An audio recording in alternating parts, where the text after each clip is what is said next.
السلام علیکم ورحمۃ اللہ نحمدہ ونصلی علی رسولہ الکریم اما بعد فاعوذ باللہ من الشیطان الرجیم بسم اللہ الرحمن الرحیم رب اشرح لی صدری ویسر لی امری واحلل عقدۃ من لسانی یفقہوا قولی۔ الحمدللہ اللہ سبحانہ وتعالیٰ نے توفیق دی۔ آج حدیث نمبر 2 کرنی ہے۔ باب الاخلاص والاحضار النیہ فی جمیع الاعمال والاقوال والاحوال البارزتی والخفیتی۔ یہ باب چل رہا ہے، یعنی نیت کا اور اللہ سبحانہ وتعالیٰ کے لیے دین کو خالص کرنے کا باب چل رہا ہے۔ اور اس میں ہم نے پہلی حدیث ہم نے کر لی تھی، جس کو ہم حدیث کی تمام کتب کے شروع میں پڑھتے رہے ہیں کہ جس نے کہ انما الاعمال بالنیات، کہ بے شک تمام اعمال کا دار و مدار نیتوں پر ہے۔ ٹھیک ہے، آج اسی سلسلے کی دوسری حدیث کرتے ہیں، یعنی اسی باب کی۔ وعن ام المؤمنین ام عبداللہ عائشہ رضی اللہ عنہا قالت قال رسول اللہ صلی اللہ علیہ وسلم یغزو جیش الکعبۃ فاذا کانوا ببیداء من الارض یغزو جیش الکعبۃ فاذا کانوا ببیداء من الارض یخسف باولہم وآخرہم۔ قلت یا رسول اللہ صلی اللہ علیہ وسلم کیف یخسف باولہم وآخرہم وفیہم اسواقہم ومن لیس منہم؟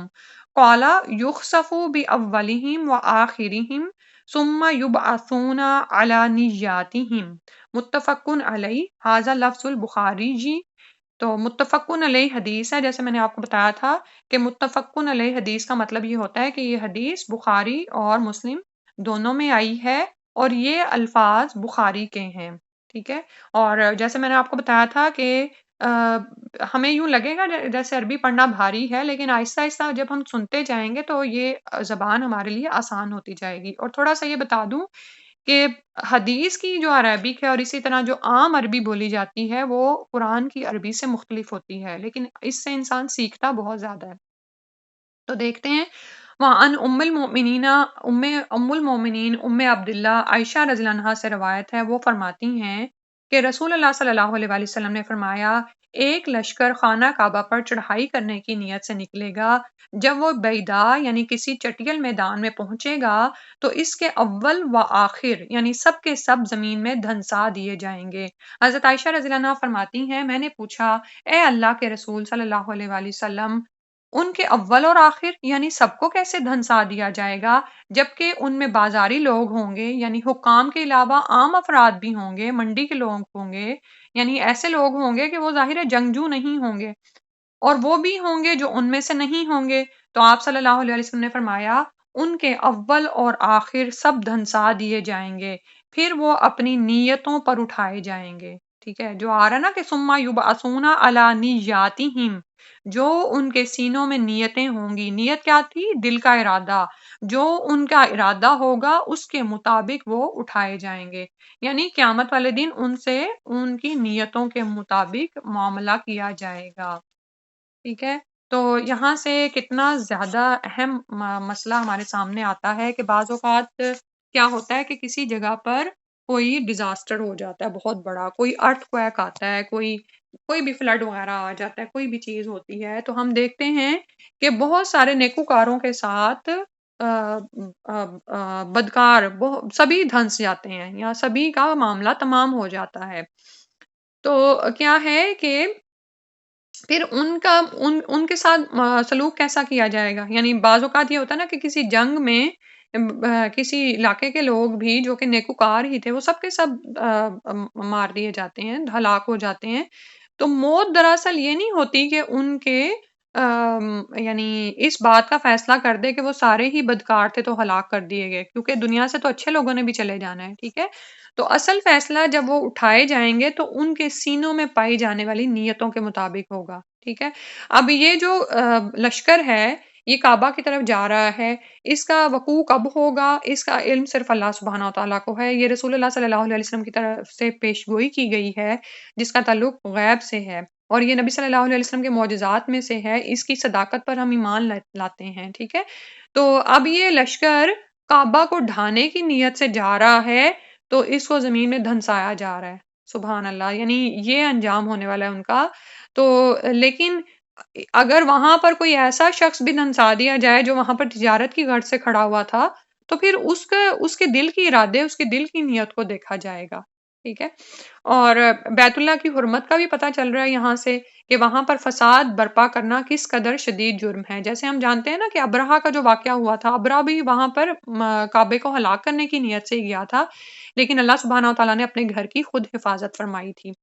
ایک اور نقطہ جو اس حدیث سے سامنے آ رہا ہے وہ یہ ہے کہ ظالمین کی یا وہ لوگ جو کہ فاجر ہیں ان کی ہم نشینی اختیار کرنا کتنا زیادہ خطرناک ہے، ٹھیک ہے۔ یعنی انسان کو یہ دیکھنا چاہیے کہ اگر وہ کسی ایسی جگہ پر پہنچ بھی گیا ہے تو کیا وہ خود وہاں پر جانا چاہتا تھا؟ مثال کے طور پر کسی بھی جگہ پر کوئی غیر شرعی کام ہو رہا ہے، کوئی باجے گاجے ہیں اور لوگ ہلہ گلا کر رہے ہیں اور تمام اور شراب پلائی جا رہی ہے اور تمام وہ کام ہو رہے ہیں جو اللہ تعالیٰ کی ناراضگی کے ہیں، تو انسان کو سوچنا چاہیے کہ وہ وہاں پر کیوں پہنچ گیا ہے اور جتنی جلد ممکن ہو سکے وہاں سے نکل جائے، ٹھیک ہے، کیونکہ کچھ پتہ نہیں اللہ کا عذاب وہاں پر آئے تو وہ بھی اس کی لپیٹ میں آ جائے، ٹھیک ہے۔ اور پھر کیا ہوتا ہے کہ انسان کو اس کی نیت کے مطابق دیا جاتا ہے نا۔ بعض اوقات کسی اچھی جگہ پر پہنچنے کی نیت انسان نے کی ہوتی ہے لیکن اللہ کی طرف سے وہ نہیں پہنچ پاتا، تو وہاں پر پہنچنے کا ثواب حاصل کر لیتا ہے۔ اسی طرح کوئی دنیا کا دل دادا شخص چاہتا ہے کہ وہ کسی ایسی محفل میں جا کر عیش و عشرت حاصل کرے جہاں پر لوگ اللہ کے ناراضگی کے کام کر رہے ہیں، لیکن وہ وہاں پر پہنچ نہیں پاتا، لیکن اس کی پوری خواہش ہوتی ہے کہ وہ وہاں پر پہنچے، تو پھر وہ اپنے دل کی نیت کے مطابق ہی جو ہے وہ حصہ پا لیتا ہے نا، ٹھیک ہے۔ تو دلوں کو صاف کرنا کتنا زیادہ ضروری ہے، اور بعض اوقات کوئی نیکوکار ہوتا ہے وہ کسی ایسی جگہ پر ہرگز بھی نہیں جانا چاہتا لیکن پہنچا دیا جاتا ہے وہاں پر، تو اب اس سے اس کی نیت کے مطابق ہی معاملہ کیا جائے گا۔ اور اس حدیث کی راوی جو ہیں وہ حضرت عائشہ صدیقہ رضی اللہ عنہا ہیں، ام المومنین ہیں اور ام عبداللہ کہلاتی ہیں، عائشہ صدیقہ بنت ابو بکر۔ عبداللہ جو ہیں وہ ان کے بیٹے نہیں ہیں، بھانجے ہیں، لیکن ان کی طرف سے یہ ان کی کنیت ہے ام عبداللہ۔ ان کی والدہ کا نام ام رومان دختر عامر بن عویمر کنانیہ تھا۔ رسول اللہ صلی اللہ علیہ وسلم نے ہجرت سے 2 سال قبل شوال میں ان سے نکاح کیا۔ ایک روایت میں 3 سال قبل کا تذکرہ بھی ملتا ہے۔ جب نبی صلی اللہ علیہ وسلم نے ان سے نکاح کیا تو ان کی عمر 6 یا 7 سال تھی اور جب رخصتی ہوئی تو اس وقت وہ 9 سال کی تھیں۔ ان کی کنیت نبی اکرم صلی اللہ علیہ وسلم نے ان کے بھانجے عبداللہ بن زبیر رضی اللہ عنہما کے نام پر ام عبداللہ تجویز فرمائی۔ ہر قسم کی تعریف اور توصیف سے بے نیاز ہیں۔ آپ جانتے ہیں کہ قرآن مجید کی سورہ نور میں اللہ تعالیٰ نے ان کی برات نازل فرمائی، جس میں ان کی برات میں 10 آیات نازل فرمائی گئیں جو قیامت تک پڑھی جائیں گی۔ 57 یا 58 ہجری میں 17 رمضان بروز منگل کو فوت ہوئیں۔ حضرت ابو ہریرہ رضی اللہ عنہ نے ان کی نماز جنازہ پڑھائی، بقیع کے قبرستان میں دفن ہوئیں۔ کثیر الروایہ ہیں، یعنی بہت ساری احادیث ان سے مروی ہیں۔ اشعار عرب، فقہ اور طب میں بقول عروہ ان سے بڑھ کر کوئی نہیں تھا، سبحان اللہ۔ یعنی نہ صرف یہ کہ دین میں آگے تھیں، دنیاوی علوم میں بھی مہارت رکھتی تھیں۔ اور اسی طرح اگر کسی نے علوم الفرائض یعنی وراثت کا علم سیکھنا ہے تو وہ بھی ان کی طرف رجوع کرتا تھا۔ بڑے بڑے کبار صحابہ حضرت عائشہ رضی اللہ عنہ کی طرف رجوع کرتے تھے۔ مسروق رحمۃ اللہ کی یہ عادت تھی کہ جب بھی عائشہ رضی اللہ عنہ سے کوئی روایت بیان کرتے تو فرماتے مجھے صدیقہ دختر صدیق نے، یعنی نہ صرف یہ کہ باپ کا نام باپ صدیق کے لقب سے مشہور ہوئے بلکہ ان کو بھی صدیقہ کہا جاتا ہے، جو ہر عیب سے پاک ہیں، جن کی برات ثابت ہے، یوں بیان کیا ہے، سبحان اللہ۔ یعنی جو ان سے روایت کر رہے ہیں وہ بھی ان کا کتنا عزت و احترام کر رہے ہیں۔ تو بعض اوقات جب ہم کسی کے بارے میں پڑھتے ہیں، جیسے ابھی میں نے پڑھا عائشہ رضی اللہ عنہا، تو ہم بڑی کنجوسی کر جاتے ہیں زبان کی کہ ساتھ میں جیسے درود نہیں پڑھتے یا رضی اللہ عنہا عنہم نہیں لگاتے۔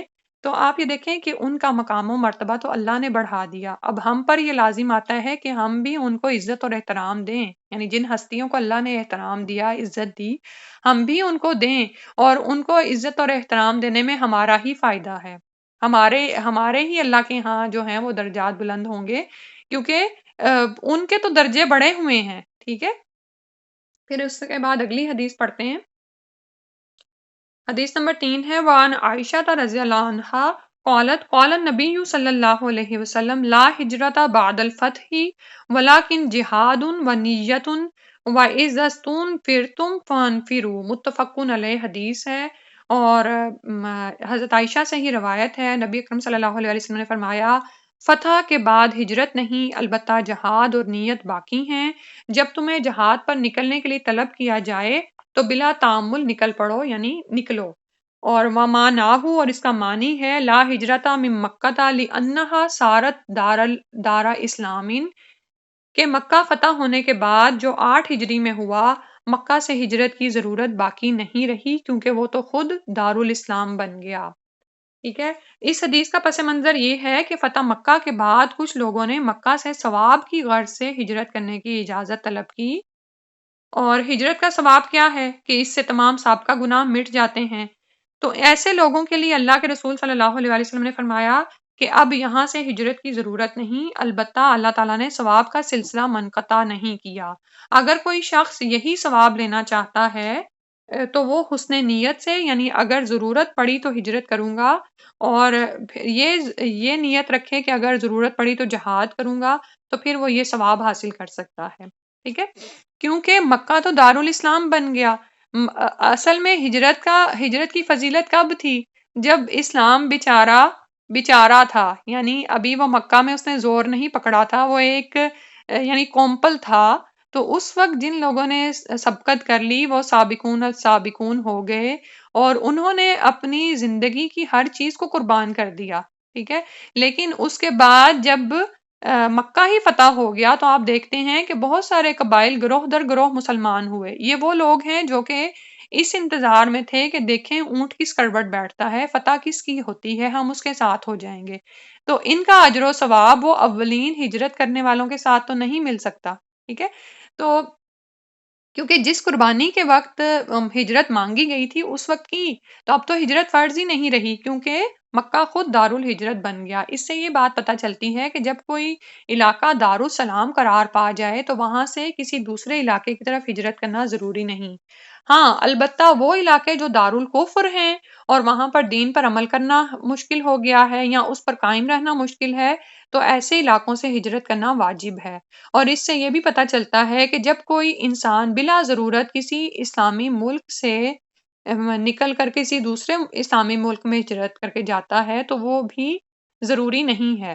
اور بعض اوقات تو کچھ لوگ اسلامی ممالک کو چھوڑ کر غیر مسلم ممالک میں جا کر مستقل رہائش اختیار کیے ہوتے ہیں کہ وہاں پر دولت کی ریل پیل ہے، تمدنی سہولتوں کی فراوانی ہے، تو اور وہاں پر خواہ ان کے نسلوں کا ایمان جاتا رہے، تو شرعاً اس بات کی اجازت نہیں ہے۔ ٹھیک ہے، آپ یہ دیکھیں کہ یہ دنیا ہی کی زندگی ہے نا جس نے انسان کو دھوکے میں ڈال رکھا ہے، جس کا ابھی ہم نے پڑھا کہ اسی کے پیچھے بہت سارے لوگوں کی یہ عادت بنتی جا رہی ہے کہ اب مسلم ممالک کو چھوڑ کر انسان بلا سوچے سمجھے غیر مسلم ممالک کی طرف لوگ منتقل ہو رہے ہیں۔ ٹھیک ہے، تو اور پھر یہ کہ آپ دیکھیں کہ کس طرح آپ اپنی نسلوں کو دیار غیر میں ہیں، اور اگر اس صورتحال میں اور وہاں پر پھر ان کے ایمان کو خطرہ ہے تو پھر انسان کو اس بارے میں سوچنا چاہیے۔ لیکن یہ ضرور ہے کہ ایک مسلمان کے دل میں جہاد کا جذبہ اور ارادہ موجود رہے اور اس کے لیے وہ ہر ممکن تیاری بھی کرے، یعنی اگر اسے کسی بلاد کفر سے کوئی کال آ جائے اور وہ وہاں پر پہنچے، اور نہ صرف یہ کہ وہ اپنے ایمان کی حفاظت کرے بلکہ اپنے نسلوں کو بھی اسی راہ پر لگانے والا ہو، تو یہ جذبہ تو قابل تعریف ہے۔ ٹھیک ہے، تو جب بھی انسان کو جہاد کے لیے بلایا جائے یا پھر یہ کہ اس کو ہجرت کے لیے بلایا جائے تو اس پر لبیک کہہ سکے۔ اور یہ کہا جاتا ہے کہ جس شخص نے نہ کبھی جہاد کیا، نہ کبھی اس کے دل میں جہاد کی تڑپ اور ارادہ پیدا ہوا اور وہ اسی طرح مر گیا تو وہ نفاق کے شعبے پر مرا۔ یہیں تک پڑھتے ہیں آج۔ سبحانک اللہم و بحمدک، نشہد ان لا الہ الا انت، نستغفرک و نتوب الیک۔ السلام علیکم و رحمۃ اللہ۔